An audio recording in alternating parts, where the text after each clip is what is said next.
So this is a continuation of the last movement of the Schumann Quintet. I find myself roughly at rehearsal number 12, which if I calculate correctly is JKL. I'll write that down. I want to be able to be bilingual about rehearsal numbers, so we don't spend too much time looking for places. So, we're heading towards the end of this movement.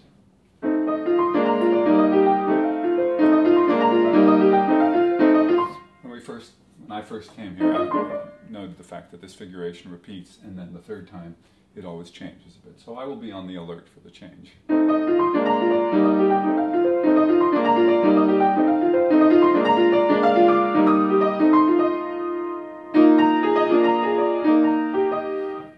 It's funny, it's really quite simple. If I took it very slowly and savored every little moment, every decision, it would be no big deal at all. But the slight trickiness of the shifting of fingers, of keys, of notes, requires my active involvement in figuring out how to be really at ease with that third moment. So,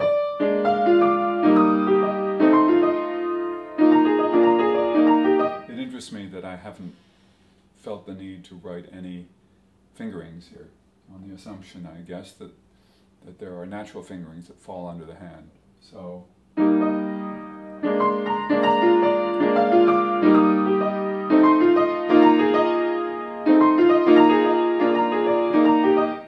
I think that's a false assumption on my part. In other words, it's not innocuous enough, it's not natural and obvious and automatic enough for me to not need, pardon the double negative, a little bit of guidance for myself, visual guidance.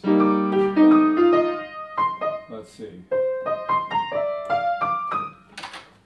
The first thing is to make sure that I go up the octave to fifth finger, because I'm going to go beyond it to 4-1. Then I have to decide about when I put my thumb, when I put my second on the bottom note of these oscillations.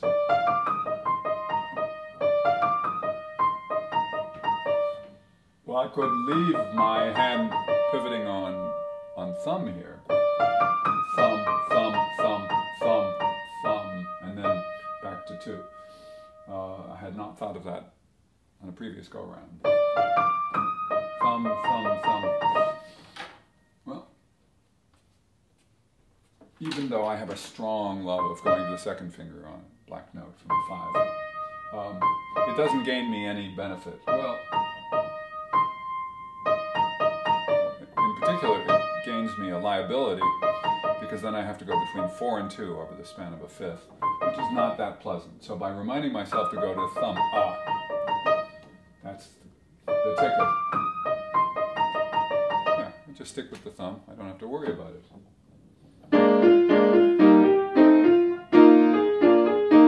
Okay, if that's true, in other words,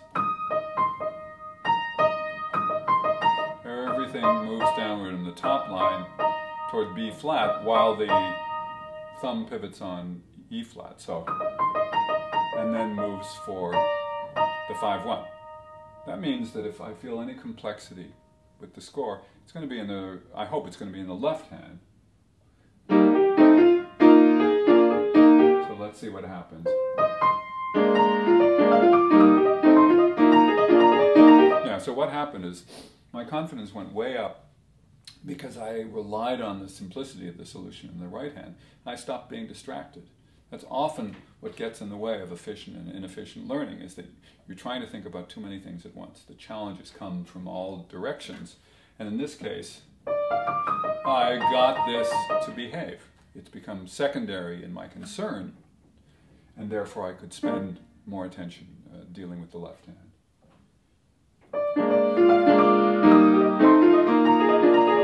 I'm not saying that this is a hard passage or that this was a particularly huge breakthrough, but it's symptomatic of the kind of process that when I'm overwhelmed, when I'm challenged by something much bigger, I want to still maintain the same wits. I still want to have that perspective that enables me to break down the difficulty into apparent simplicity. So I'm going to go back.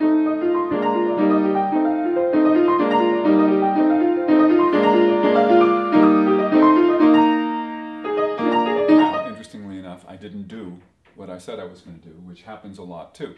That when I got to that new spot, I went into an older behavior and didn't think about it the way I had proposed to think about it. So I'm going to do... I needed to look at my left hand or think about my left.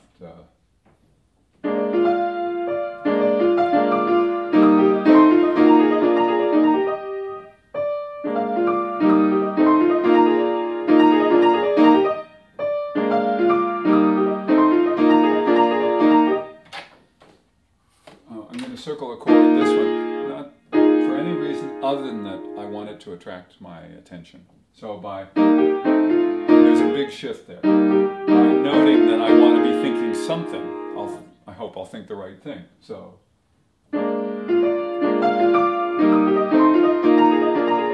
it's a decision point. Let me circle.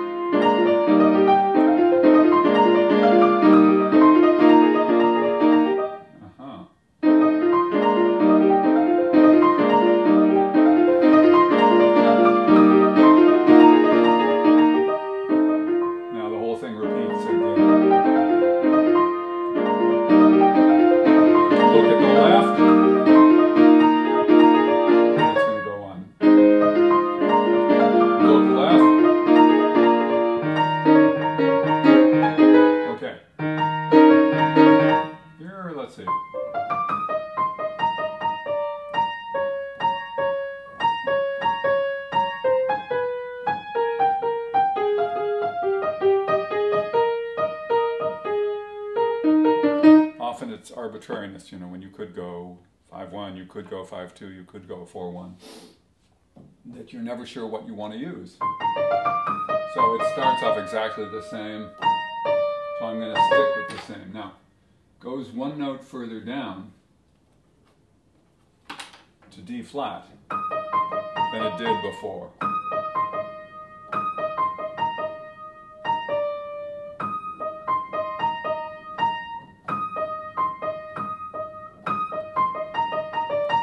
So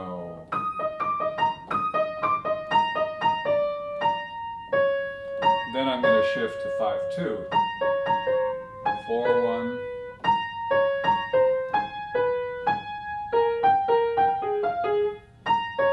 now here are some choices. I could pair these, 5-2 to 5-1 and 4-1.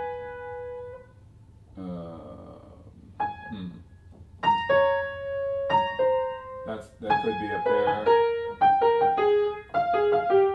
in which case I'm doing the 5-2 and then opening up to a white note on my thumb.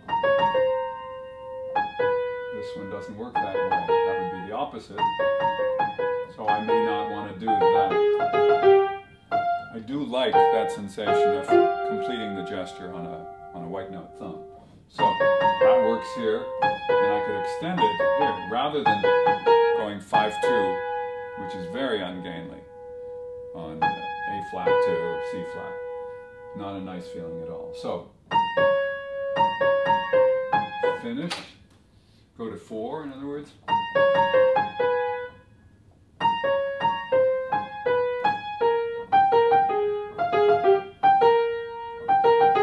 Well, this is not going to a white note, but it works just as well because it opens up to a major 7, and having the thumb there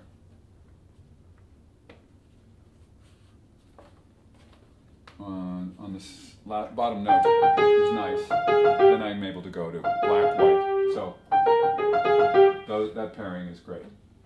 And I'm indicating the group of 4. Now, back at the top. That's not a group of 4, at least not now it isn't. It's this group of 4 plus 2 more to complete the gesture on 4-1. That's a group of 6, or 3 mini groups. Now, if I do what I just said before, which worked very nicely, then I still have one group left out in the cold. And we got to bring it in.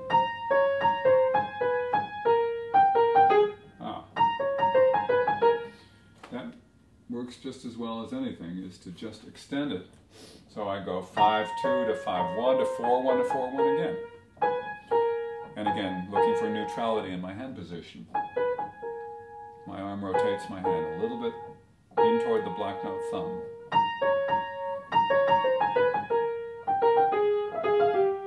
And then that's a 6-note group as well because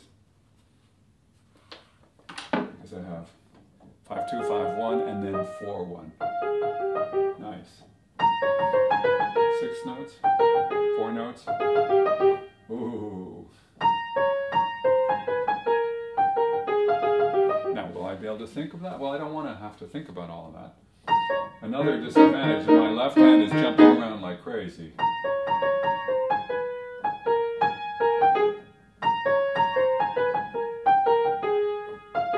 Now, one disadvantage of that kind of grouping is it doesn't go with the natural inflection. In a way, it would be a major advantage to make the grouping be the same as the appoggiatura figure. So here to here, here to here, here to here, here to here, here to here. It's just uncomfortable unless I use a reversed fingering. And I'm still going to be ultimately thinking that musical grouping, but I don't want my body to have to go through contortions to satisfy my musical needs. I'd much rather have my body be malleable by being comfortable so that it can do whatever my musical mind decides it wants the body to do. So I can put the inflection anywhere I want, and I want it on the appoggiaturas, no matter what fingering I'm using. So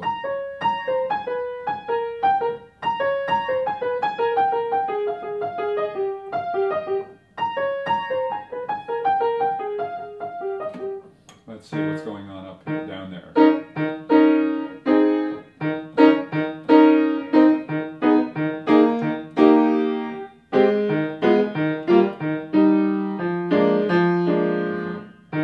And then the bass starts to elongate half notes in the bass. So.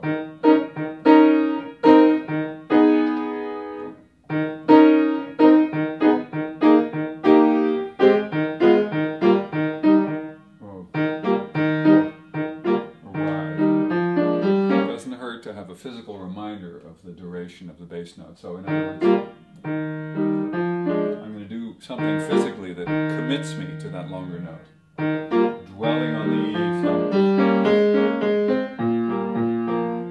And I'm done. So.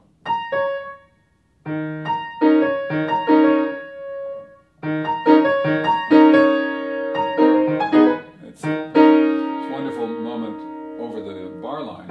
I have a tie, I'm going to try to use to muster up my resources. Muster my resources. My forces. And then start again.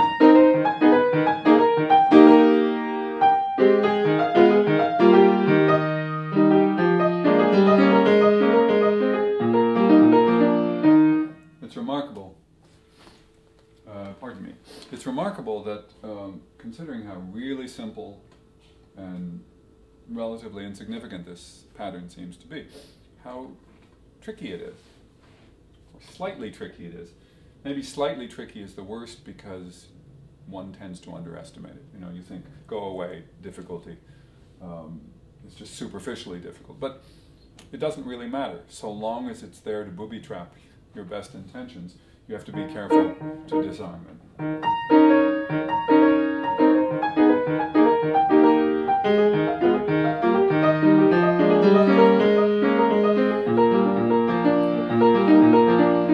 Not bad.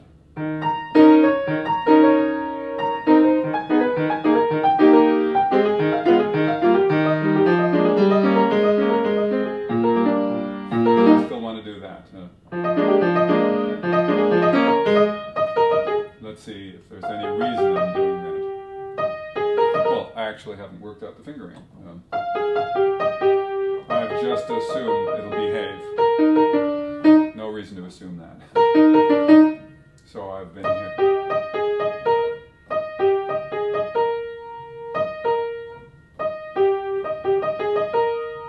So this is just the bottom note ascends from G to A flat to B flat.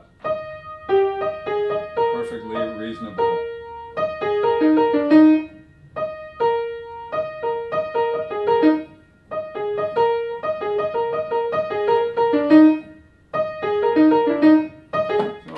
I'm going to isolate the last 3 sets. I'm going to go 5-2 on the 2 black notes.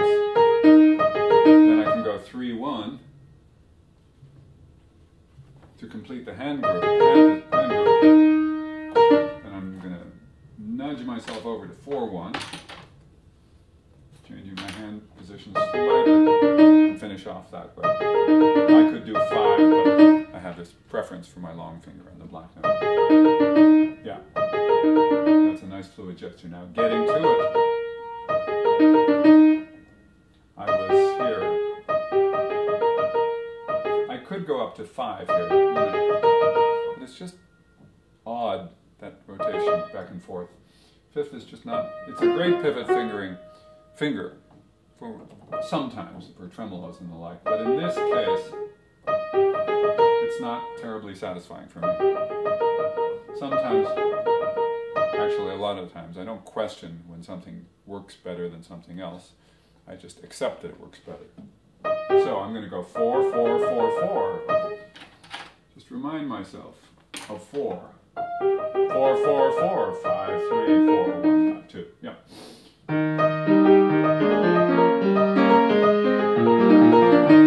So let's see.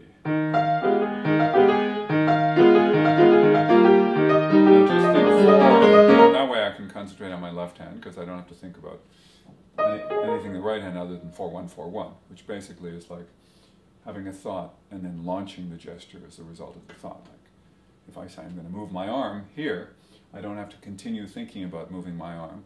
I just tell myself I'm launching my arm, and then my arm continues the process. And similarly, when I tell myself I'm going to go 4, 1, 4, 1, 4, 1, I don't have to keep saying that. I've already told myself that. So barely on the periphery of my attention, while I'm mostly spending time on the left hand, I can remind myself, don't forget 4, 1. So let's back up a bit. I must say those ties are really nice. Not just that they add a little jazzy stop in the music, but that they're very helpful for me psychologically. They make me feel I have a place to stop in my head.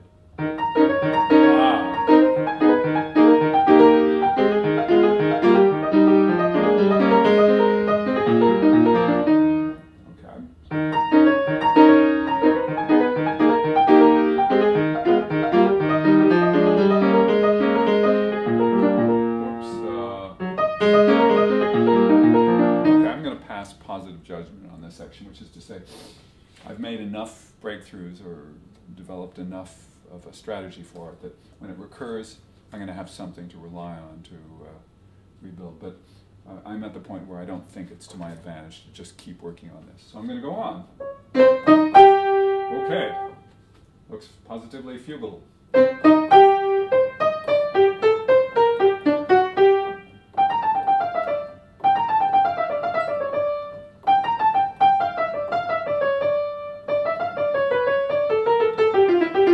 Quite nice under the hand, the one exception being the repeated note that I'm going to have to choose a good fingering for. So it's helpful to note that I'm starting on thumb. I much prefer that because again it finishes this little turn. Then I go 4, 3, 2, 1, 5, 4, 3, 2, 1. 3, 2, 1, excuse me, 3, 2, 1. The fact that I even considered another possibility means I need to write down what I decide. So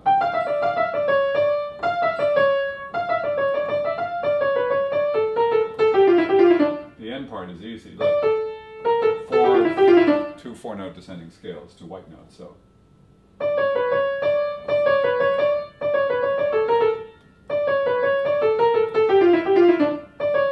if I could bit of stretch is unappealing to me when I want my hand to be really passive. So I'd much rather have fourth finger on D to make this descending fourth easy. So how do I get there? I can skip a finger as my right hand turns. Go 3, 4.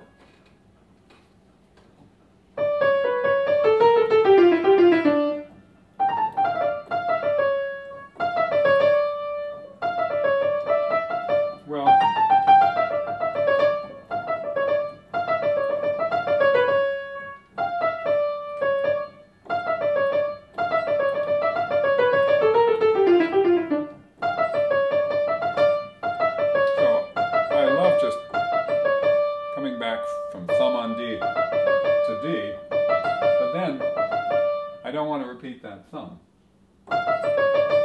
So instead I'll go to third finger and then start again on thumb. I'll let my hand open up, in other words, and then I'll start again, get to third. Now the question here is, when do I get to third?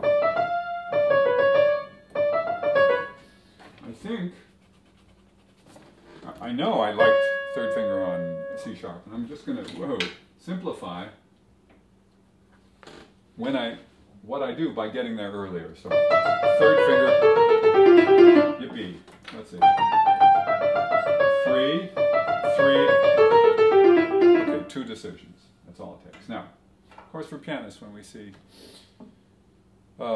just a one-line, it's even if it's complicated, it tends to be so much easier because we're so used to having to multitask and to shift our attention all over the place. In this case, I can just follow my own instructions. Okay, I get the... Sorry, it's not a true entry. I got suckered into thinking that I was going to play the subject, but now I do.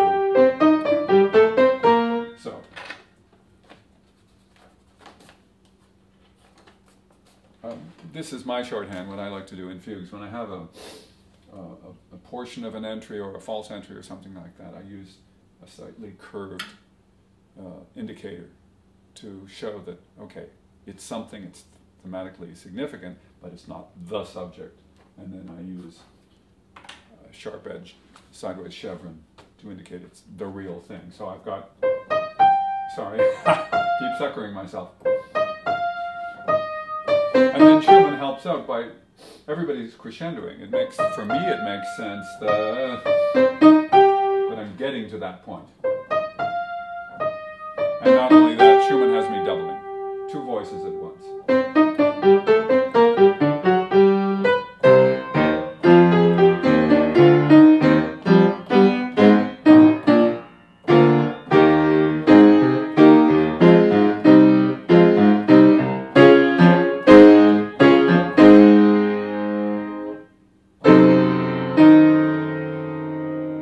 Just before 15, or J, K, L, M, N, O. 15 is O, okay. There's one of these things where you wonder why composers do it. I'm playing an A flat chord, full A flat, excuse me, an A diminished chord, 4-note chord, and then he has me repeat the E flat. It's very ungainly. In essence, it's something you can't literally do because you can't hold the E flat for 2 counts while playing it on the second quarter note. But we put up with those idiosyncrasies just as composers have to put up with their interpreters' idiosyncrasies. I think it's a fair trade. Let me go back, because obviously that was not fully successful. I was just trying to flesh out or figure out what I was going to be confronted with.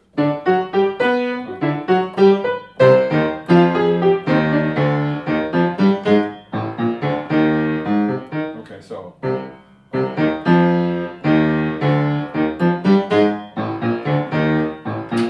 I'm just going to note this was scale, this isn't.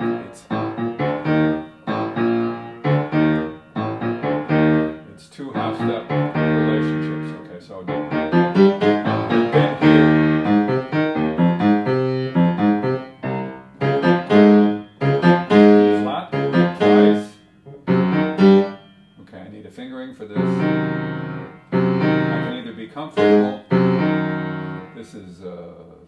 3 before, 2.5 before 15 or O, playing F sharp and C, going to E flat. Now I could go 3 to 2, and then go to 1. I have to decide whether that slightly ungainly feeling of 5 to 3 on the tritone, which for some people would not be a viable possibility, whether it's worth it, or whether I want my hand to be comfortable and then let go and play thumb, major third higher. So for now, I'm going to stick with 2, because I really do like the comfort. I've bandied about this term. I call it professional laziness. I think that when you're at a certain point, you really want your body to have to do the least it can so that you can get the maximum results from that. In other words, you look for the path of least resistance, you look for the most elegant, the most efficient path, and if you want to make it more complicated for sound reasons or for whatever, then you can, but you always want to find your rock bottom to enable you to know that you have choice, rather than feeling that your back is to the wall, that you don't have a choice and you've got to do it just so or else. So that's always a nice feeling if I'm able to be casual in that kind of gesture. Now, let me see how distracting all this counterpoint is. Because that's, of course, the issue when you're playing a lot of counterpoint, is what not to think about. And, of course, corollary or corollary for that is what to think about.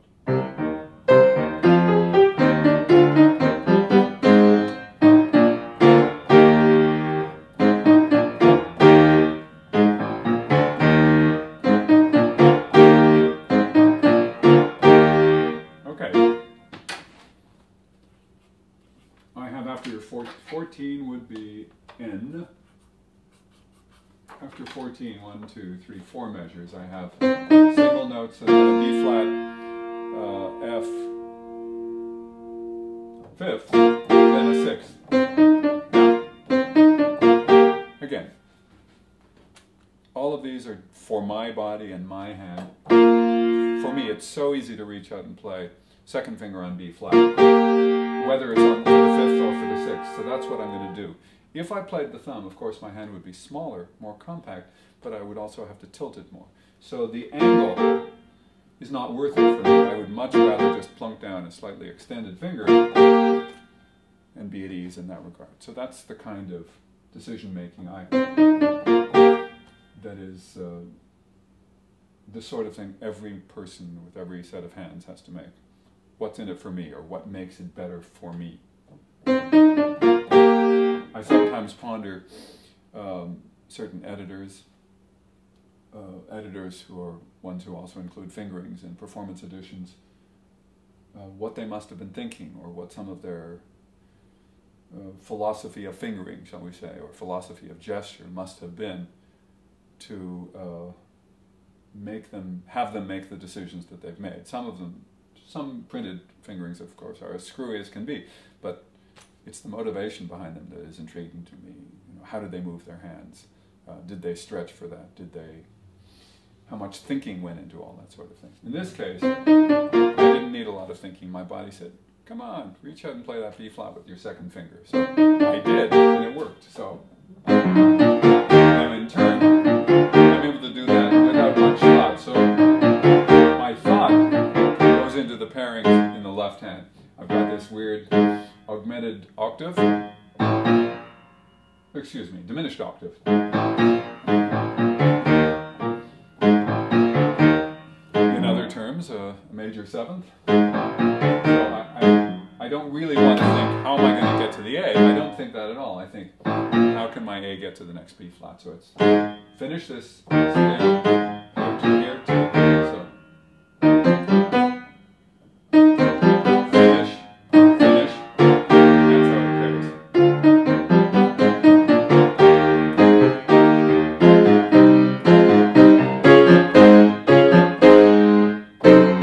That's that weird one. Now, may seem like a no-brainer, but I'm just going to remind myself I play fifth finger on B, 2 measures before 15 or O, and this G major second inversion chord, I would normally, in many circumstances, play 4th finger there in preparation for going somewhere else. But based on where I'm coming from, it feels too good to go to the 4th. That would require me to shift. Okay, on we go.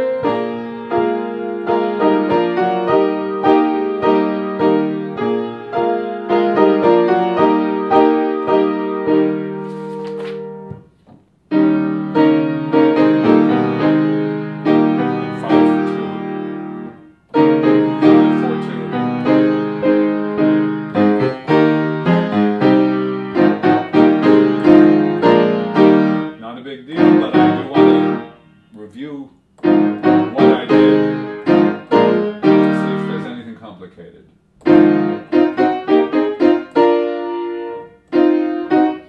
Well, it's obviously a 3 to begin with. This is right after 16, which P translates as P. Oh, maybe it doesn't. I think I recall vaguely that one of my partners said that either I or J is missing, because so often people like to leave one of those out, as they do in theater rows very often. As they do in buildings when we somehow miraculously don't have a 13th floor. So.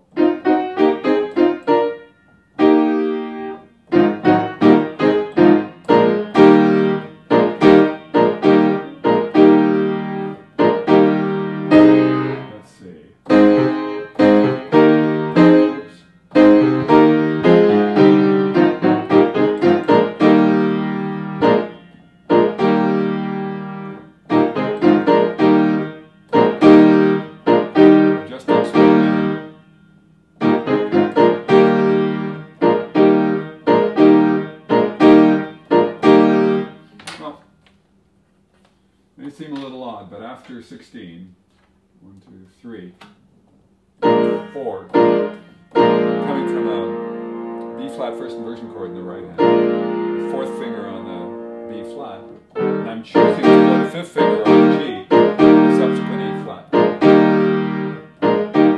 I could do 4 again, but one of the things about fingering that's interesting is when you have a finger that's not being used, like in this case, my 5th is not being used, it better prepares the hand, it relaxes the hand for the next chord when the unused finger is now able to be used. When I have to reuse the other finger, I'm already set, so it takes me just a little longer.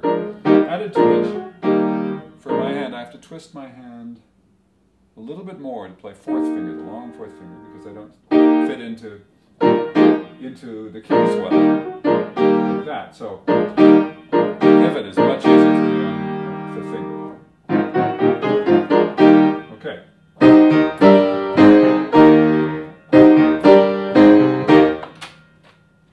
Just a small reminder for comfort. My E flat second inversion, I play with 4th finger in the middle. So.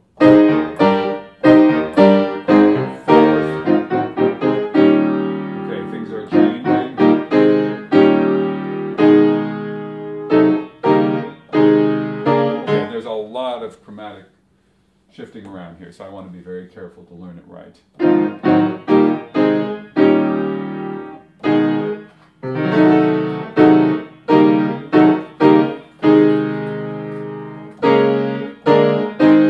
Oh no.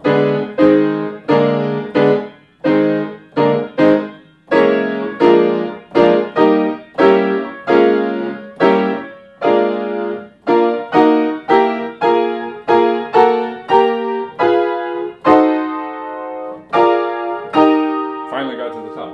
Wow. So.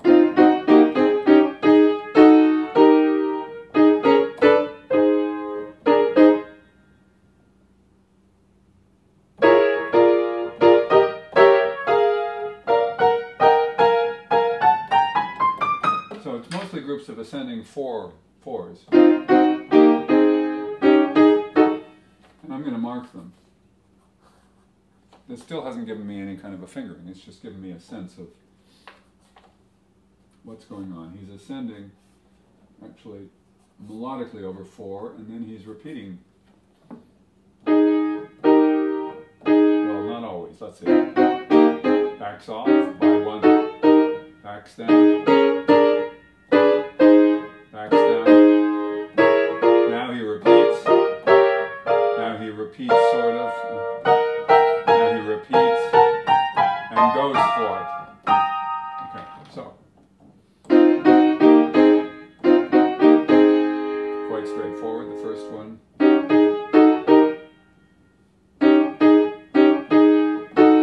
Now, it could be quite straightforward for another person's hand as well, but I'm looking for a solution for mine, so.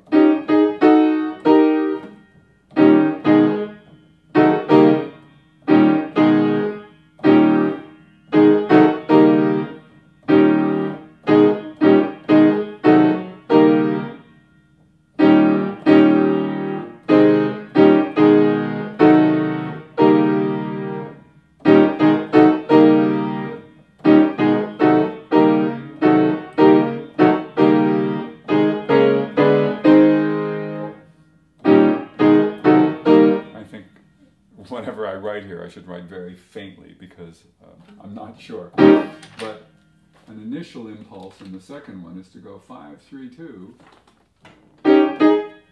4, to 5, 3, 2 again, and then to turn my hand over to 4.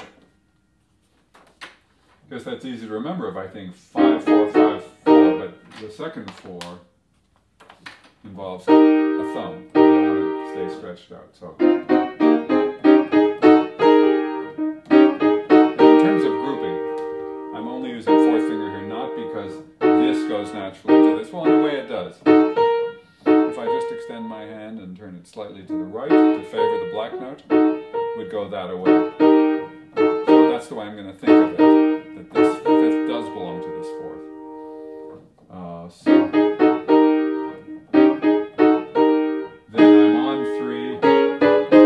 Very nicely. I just take where I am. 3, 3, 4, 5, 5. Okay. This is counterintuitive, of course. I would normally just play where I am. Let me see. If doing that. Interesting. I admit that my fingering feels both seductively attractive and bizarre. Okay. I admit there's a lot of irony in that statement.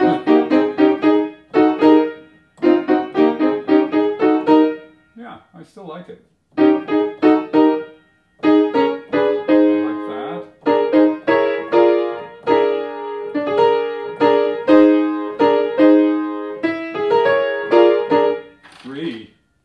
This one is nice.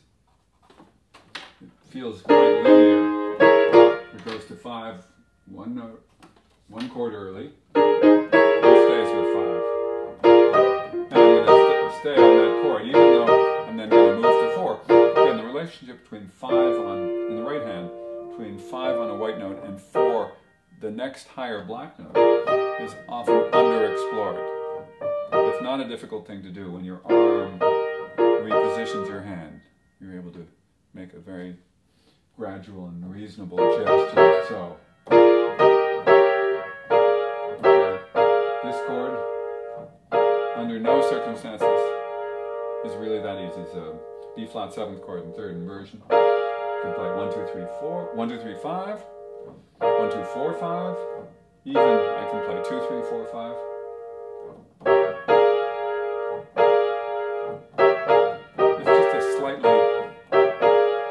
Yucky chord. That's the technical term. Okay, I'm going to stick with 1, 2, 3, 5. I'm just going to recycle my fingering from the chord before. 5, 3.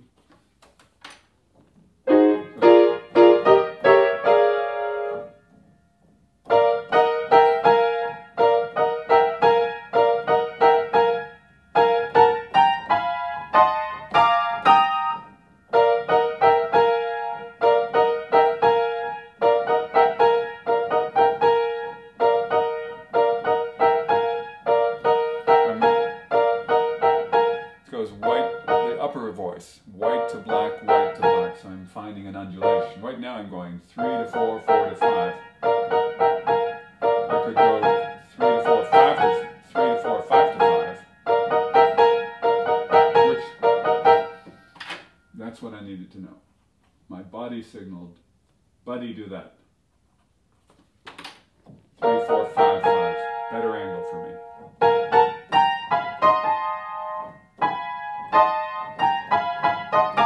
Yeah. 5 to, I didn't say 5 to 5. So I was searching for a 4, but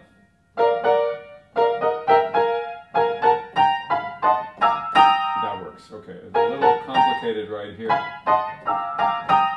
If you imagine, or ponder, or even experience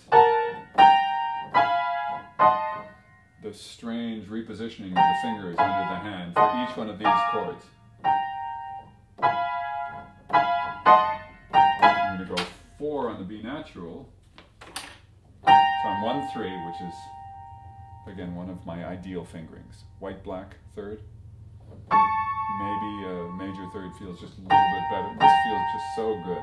Now, 1, 2, 4 right under my hand. Continue to turn inward, favoring the thumb, then reverse. So turn toward the thumb. What I'm going to do in that case is signal that I'm isolating the last 2 chords from the first few. So these 3, then these 2.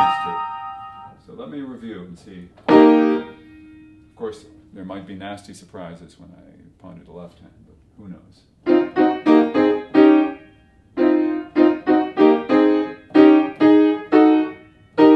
that was not expected.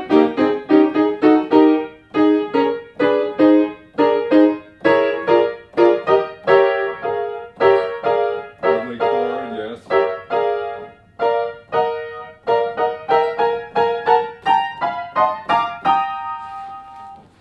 It still shows its inherent awkwardness. I mean, I can do the best I can, but when you're optimizing something that's awkward, there's that inherent awkwardness has to be faced, which means a little more thought, a little more care in how you position your hands, a little more shoulder shrugging, a little more bemusement, a little more, you know,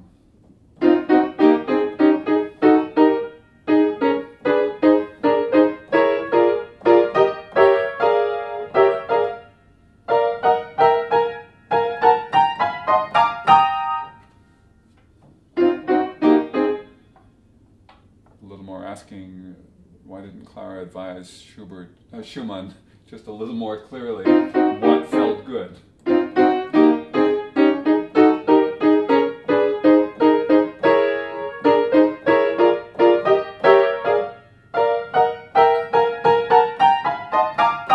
Okay, as you can see, there's already more fluency.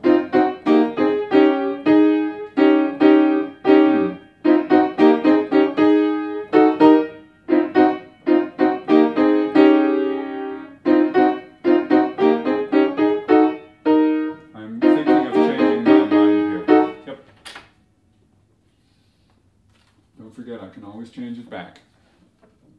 I'm going to go 4. It was one of my prime choices before. 4 to 5, then 5 again, so.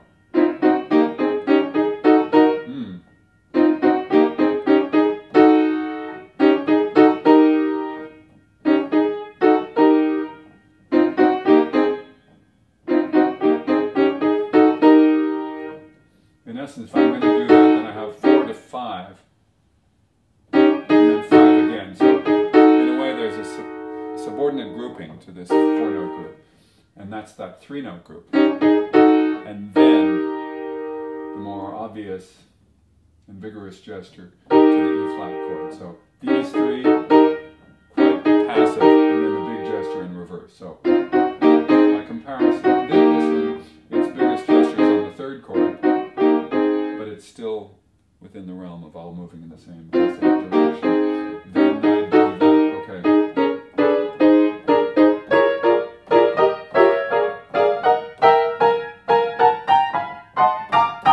I still find myself thinking. But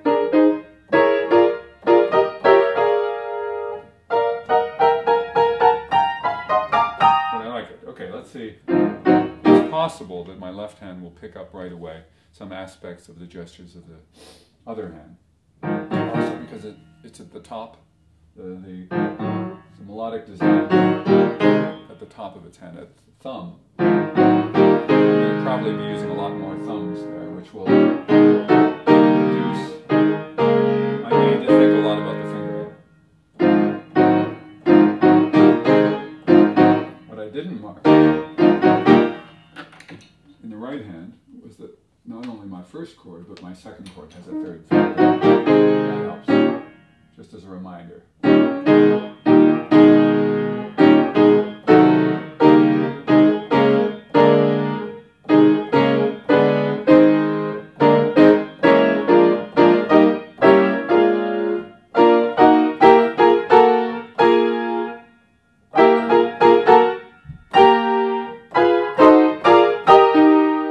Suspected, adding the left hand is not as problematical as figuring out a right hand fingering. Okay, I like. I think I like.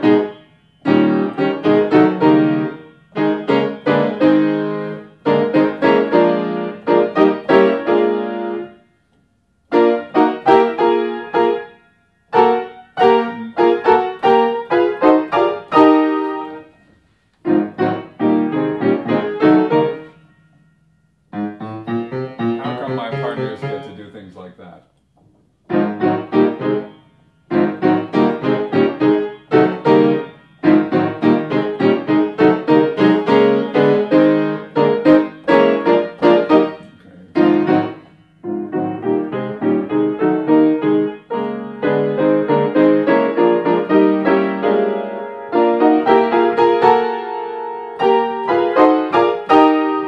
There's a solution in there waiting to come out. I mean, I have the solution, I just don't have the confidence or the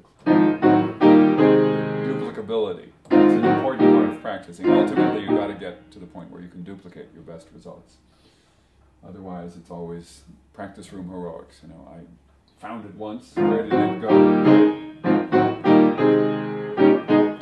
So I've got to be able to find also what I think that gives me that confidence. What do I concentrate on?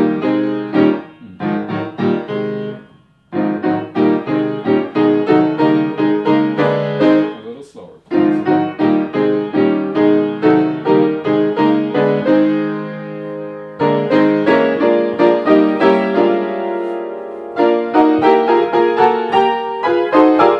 And what I like about the end, it's always nice about ends, is that there's a physical persuasiveness to it.